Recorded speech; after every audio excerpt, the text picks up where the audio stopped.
Kulawargalita acara salajengna Dongeng Sunda Mang Barna di 80,8 Lita FM.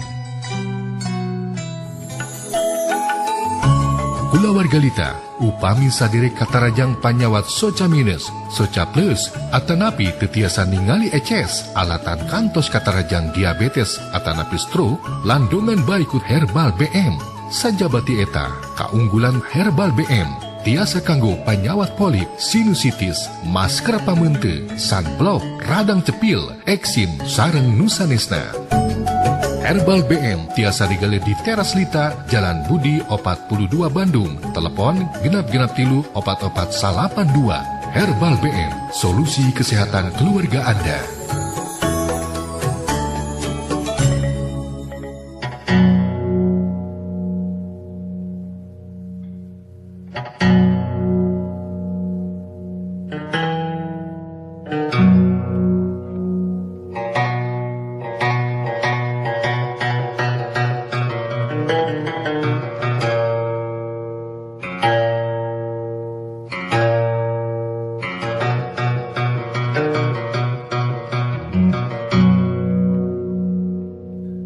Assalamualaikum warahmatullahi wabarakatuh. Haturan mitra tepang dangu deui sareng Mang Barna. Daramang sadayana mitra, mugia mitra aya dina ginanjar kawilujengan sararehat sadayana.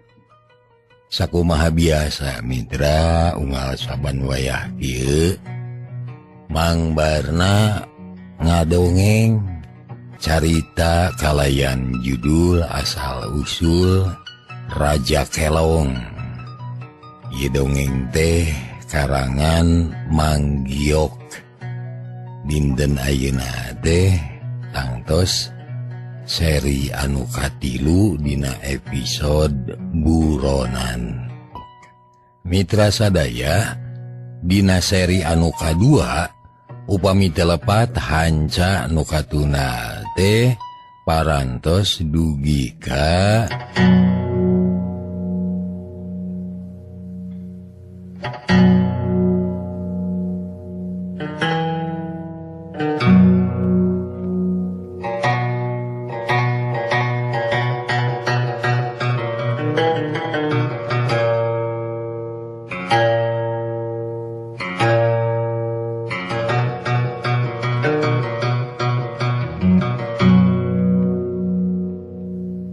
sok mitra kabarayun sadayana.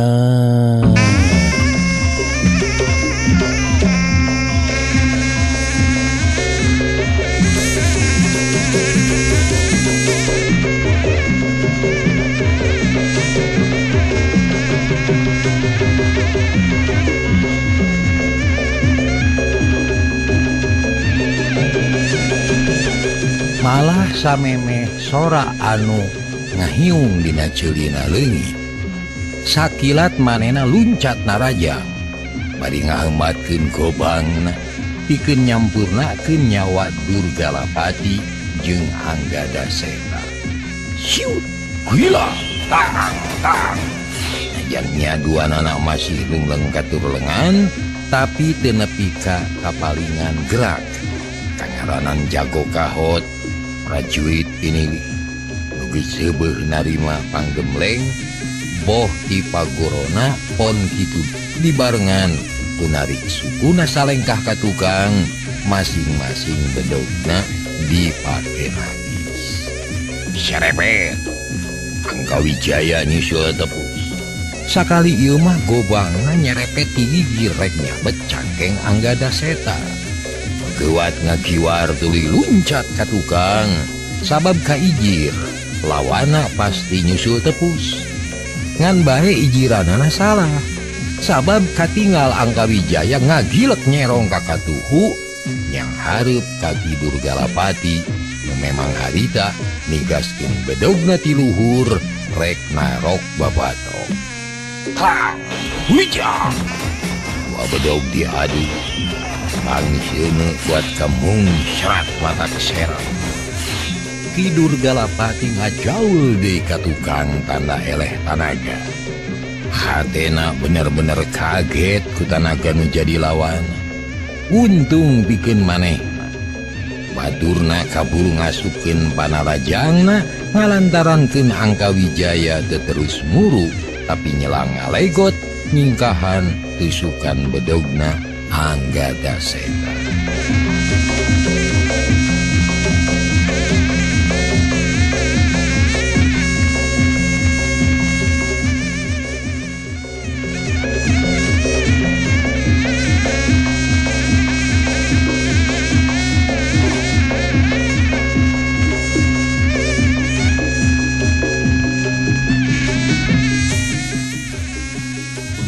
Angka Wijaya Depok laju mentakin jurus babad alas. Gobangna tepikeun kana mata kuring lebati gigi rek ngabuntungan suku Anggadaseta. Atuh jeleng Anggadaseta luncat kaluhur wani nakis kalah terus mundur ka tukang sabab tetelan. Naga ieu budak ngora teh bedas kaci. Wa dina ilmu paraja ulin pedang ieu budak geus aya dina kamajuan nu luar biasa. Dasandengna hirup di kalangan jago padepokan. Hiya! Angka Wijaya ngahau bari metakeun jurus-jurus tutungkusanana. Pangleler tinu jadi mitohana. Kadalah Wijala Uju.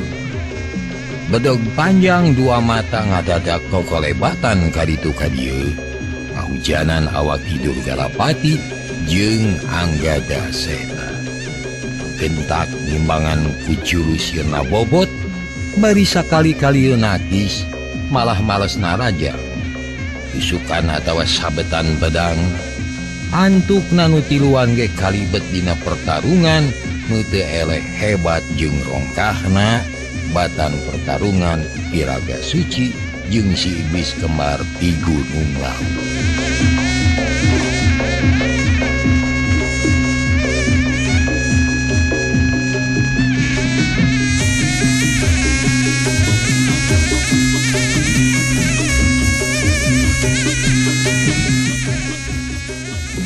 Dina kaayaan gitu engkeut-engkeut para prajurit nu tadi ngagaloler ting karuniang hudang. Itu ge nu jarakna rada anggang ti sini da ari nu jarakna deukeut mah anger ngajelah-jer kabaehan bari jelas pekenangan cirina parupeus jeung tarorek alaunan ngajelah-jer di talulungan ku batur-batur.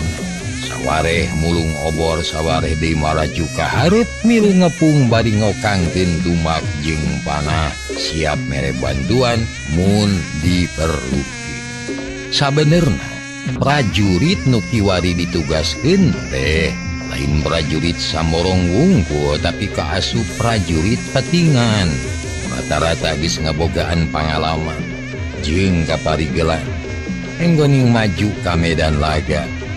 Yang harapan si iblis kembar ti Gunung Lawu mah boh kaparigelan boh pangalaman bito tamana teh istuning teu loba ngabantu bisa disebutkeun eueuh gunana.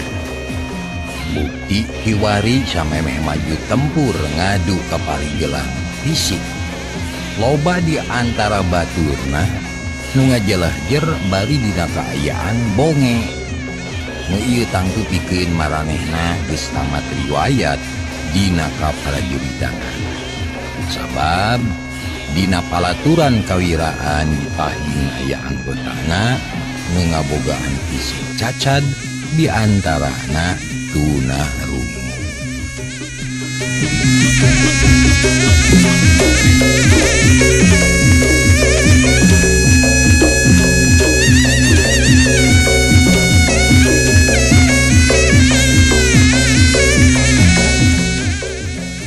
Pikeun sawatara kedapan pertarungan di dua pihak teh masih saimbang. Can kaciri aya anu kateter atawa kadese di pihak Sang Raga Suci jeung si iblis kembar. Boh ti pihakna Angka Wijaya nu nyang harupan Anggadaseta jeung Ki Durgalapati. emong masih campur masih bisa seri balas serangan ngetang tuna bae oge ukur maut malulu nu jadi akibat tamana pertarungan antara sang raga suci jeung si iblis kembar di Gunung Lawu sanajan di luanana lalemor tapi bahaya nama leuwih-leuwih dinu make pakara bukti sababaraha kali kadenge seorang ting berdug awor jeung ting saleokna angin tenggeula namun sakalieun kena kana batu langsung ajur kena kana tetangkalan kontan belah tuluy runtuh saeutik prajurit anu ngemasing pati teu kubu akibat tenggelan maut sinini katut si Aki nu nyasab salah sasaran malah aya nu ngaradak beku jadi batu mangsa diguyahkeun ngaburu runtuh jadi tanah atuh mun segninga kaayaan samodel kitu sang raga suci gogodeg sanajan biwirna balem tapi ku ilmu hiliwir sumpi dinyana mampu marentah sangkan para prajurit mundur ngajauhan ku kitu lawan tarap titur teratur sarerea mundur bari anger waspada ngokangkeun masing-masing tanah atawa tumak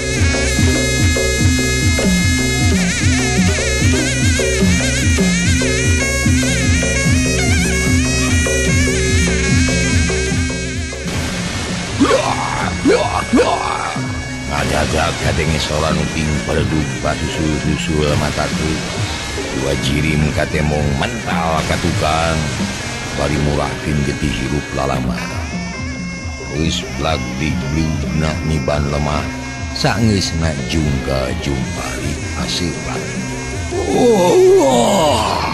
sang raga suci ku anjeun teu bisa leupas dina mamalah nyana sempat utah getih akibat bentrok tanaga jeung si iblis kemar malah katingali sukuna nepi ka mabes kana taneuh ku hebat-hebatna tanaga si iblis kemar di Gunung Lawu ngan bae nyana tetep tagen teu kawasinini jeung si Aki tepikeun ka marental aya kana dua timbangna jauhna sang raga suci nyusul terus tenggelan jarak jauh dua benang ditapis sini katut si Aki nu hiji deui mah luput sarta kena kana dadana sinini pikeun ka amrol katongong atuh kiraga lemes bari ngarontok bojona alias kembaranana nu geus tinggal banusan dina kaayaan dadana anu pejah getih kontan ngabayabah Yumang ngabasihan taneuh sabudeureun layon sini lega samemeh anyog hiji tenggelan jarak jauh geus ngalantarankeun awakna meceleng tuluy nubruk tangkal ranu tepikeun ka ngaborobotna harun jurung gunung ngadadak tinu bala aya anu ngajurung gunung hudang basa disidikeun tetela kiraga lemes sanajan tatuparna inyana masih mampu hudangkeun samalah bari jeung jejarik jegan kiraga lemes lempang ngadeukeutan layon nu jadi bojo jagat dewa batara leuwih hade andika buru-buru tobat raga lemes sakedeung deui malakal maut pasti ngajemput anjeun kitu saur sang wiku raga suci ngagerneng bari neuteuk musuhna anu geus teu walakaya sabab sakaratul maut mangkin deukeut siap ngarabut nyawa eta Aki-Ak jarik jeug ungked sateka bolah kiraga lemes leumpang ngadeuketan layon kemaranana pamungkas di korona kadenge ngorok tanda nyawa geus mimiti dicabut ngan memeh binasa sukuna sempet ngalengkahan jasad sinini raga arum buru namru teu usik deui terus cicing binasa dina kaayaan paeh morodo jagat dewa barda dua nyawa ngalayang sakaligus mugia andika dicaangkeun di kalanggengan ahung dan dia ahung sang raga suci ngagereneng deui tuntungan ku ngadoakeun si iblis kembar nu geus binasa pucukang lantaran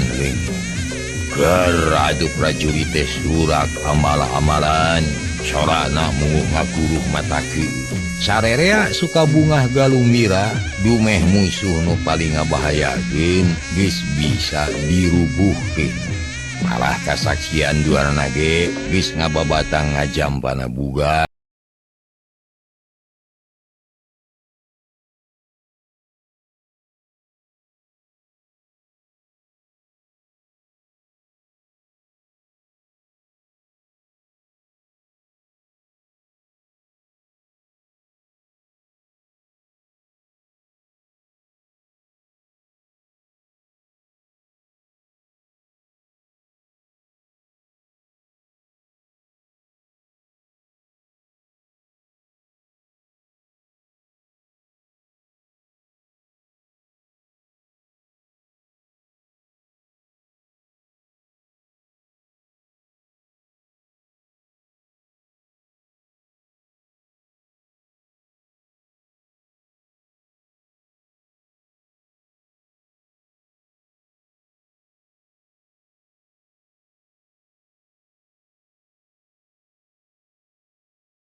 Mitra kaum dangu saurang ge eueuh nu arah paling upama seug jasad sinini aya hiji keajaiban lalaunan dadana anu amrol teh lita deui sakur aliran getih urat tulang jeung jaringan kulit nyarambung deui tumuwuh lir ngahijina rawa pama seug dibeulah malah getih anu tadi nguyumang malik kasedot nyerep kana waruga sinini nu ukur sakedet netra kahirupanana geus pulih deui. Jurung kunung sinini hudang saperti tadi layon kira galemes dilengkahan aneh bin ajaib dadak sakala si ati ge ngorejat hudang bari rucang-riceng kurang kerung siga anu luluh jep ningali kitu pontan araya jempe sang raga suci ukur ngarapetkeun dampal leungeunna sedengkeun dua sanapati nagogodeg bari jeung kumecer hemeng ku kaahengan ilmu nu dipibanda ku dua eta iblis nu mampu ngalupaskeun diri dina cengkreman malakal maut lila kadenge aya nu seuri tuluy ngeukeui bangun anu saeleun kaci tema kesini tuluy pake malan pating arukei nandakeun bungah nu pohara dumeh ajian pawarontekna geus ieu diyakinkeun kalawan sampun mitra samemeh sang purohita katut anu aya salada ngadadak si kembar ngageblik bumi tebikeun ka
maksudna tayalian ukur ngeceskeun buronan pamarentahan anu salila ieu ngaralas lir di teureui bumi.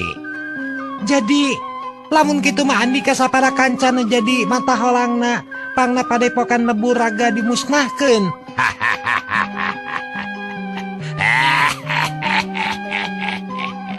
Benang disebutkeun kitu. Kurang ajar. Ratna Inten kakerot. Ngadadak sapasang leungina didorongkeun ka palebah Ki Damarwudu. Mitra kaundangu biasana upama segleungina bagrak ilmu bawaanana teu weleh marengan inyana gerakanana teh. Tapi munggu harita kakuatanana geus raib mitis kasih utun inyi. Atuh gerakan leungeunna ukur gerakan biasa anu hapa nu taya pangaruh naon-naon kanu jadi musuhna. Leuwih hade Andika serah bongkokan Ratna Inten. Sadere geus pada apa? Kekuatan Andika geus raib, hilang musnah. Sajabati kitu upama Andika daek pasrah, kaula wani ngajamin khusus ke Andika moal dikukumaha ku Sang Prabu asal Andika daek nyubadanan kana kahayang kaula. Kurang ajar. Pikeun si Ratna Inten leuwih hade pejah dada batan daek nyubadanan kana kahayang Andika. Oish, ulah geulis lebar ibatan pejah dada mendingan. Ratna Inten teu ngomong deui. Ukur beungeutna bae anu sepa sabab sadar kiwari dirina teu aya daya. Boro-boro bisa ngalawan hayang ngaloloskeun diri oge cantang tu bisa. Padahal salila ieu tiap-tiap jalma nu apal ka manehna weleh hormat tur gigis ku pangadiwasa manehna nu sanggup ngulinkeun cai jadi mangrupa pakarang nu kacida tohagana. Cager pohara mitra hanya akal kabujang lengnong dugi ka dieu heula. Insyaallah asal usul Raja Kelong enjing urang teraskeun dina seri anu kaopat. Hapunten samuday kalepatan. Billahi taufiq wal hidayah. Wassalamualaikum warahmatullahi wabarakatuh. Ciao.